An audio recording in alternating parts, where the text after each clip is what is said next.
كتب انه ايش؟ انه هذه المواد مخالفه. لا، منتهيه.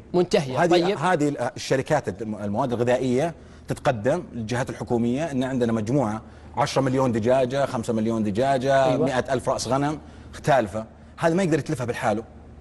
هذه تقدم فيها الجهات الحكوميه، يقدم فيها ورق ان هذه الاتلاف، تشكل لجنه وتتلف على اساسها هالشيء هذا. طيب. اوكي، وش الجهه الحكوميه اللي تتلفها؟ المفروض انها البلديه. اي طيب. شكلت اللجنه ووقعوا انها اتلفت، وهي في الحقيقه ما اتلفت.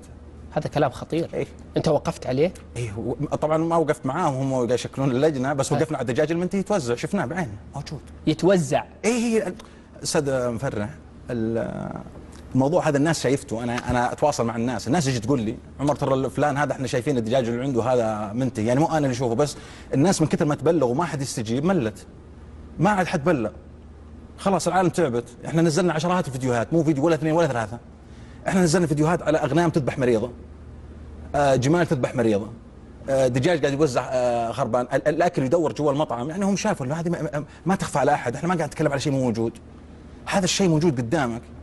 المطاعم هذه نزلت عشرات الفيديوهات، الناس صورت، تعبت وهي تصور، النظام ما قاعد يوقف معاها، لا الجهه الحكوميه قاعد تستجيب، والنظام كل ما قالوا شيء قالوا تشهير.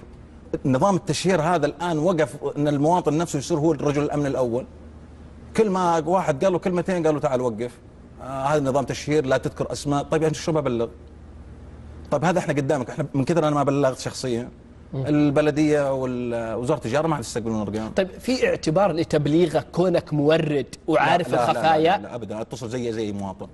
لا ما تقول لهم انه يا جماعه انا مورد اغذيه وعارف انه هذه الاغذيه اللي جالسه تورد مضره؟ انا عندي رقم بلاغ على مطعم يجيب اللحوم مجهوله المصدر، بلغت بلون السياره، رقم اللوحه، ونوع اللحوم، والشخص المورد، يعني ومتى يسلم، تاريخ التسليم، يعني الوقت اللي يجي فيه كل يوم. وجاء مندوب البلديه بعد ما بلغ جماعه وطلع وقفل البلاغ انه ما في شيء، وانا شايف المندوب وهو داخل عنده. اوف. طيب المطعم لما يستلم هذه هو عارف انها تالفه؟ 100% هو يدري انه المواد هذه تالفه، اصلا هي تعرض عليه بالطريقه هذه. هو الاستاذ فرح شو اللي يحصل؟ احنا نروح نقدم للمطعم، المسؤول المشتريات يطلب نسبه عموله. الموضوع هذا تطور الاكثر، صارت جشع، يعني كان اول يطلبون 5% من الفاتوره، 10% من الفاتوره. طبعا انا ما نتعامل احنا بالطريقه هذه، لكن السوق يتعامل بالطريقه هذه، فهو يطلب نسبه. لما اجي انا اقدم له دجاج طازج يربح هو في الدجاجه ريالين، بينما هو جاي له واحد ثاني جايب دجاجه منتهيه او باقي لها يومين تنتهي، وياخذها بريالين. انت عارف ما بين 16 ريالين كم الفرق؟ 14 ريال. مغري لاي واحد، هو ما عنده مشكله، هذا بجمع قرشين يمشي. المطاعم نفسها لا فيها رقابه، لا من صاحب المطعم ولا احد يسالهم من وين قاعد يجيبون موادك، مع انه يقدروا انهم يسالوهم تعال انت دجاجك هذا من وين تورد؟ علق لي اللوحه. على فكره انا اللوحه ما ابغى زي الان البلديه اللي طالبتهم. البلديه شو تقول لهم الان؟ علق لنا اللوحه، اعطينا اسم الدجاج ونوعيته، صح؟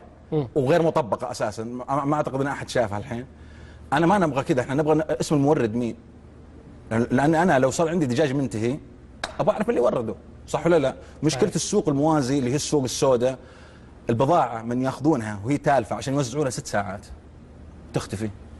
دجاجه بريالين 3، 6 ساعات تختفي، كل يرغب فيها. يعني الشغله هذه اقوى بكثير من شغل الطازج او الجيد. على فكره الجبن ما هو بعيد عنه، الجبن الحين اللي يستخدمونه في الجبن ايش؟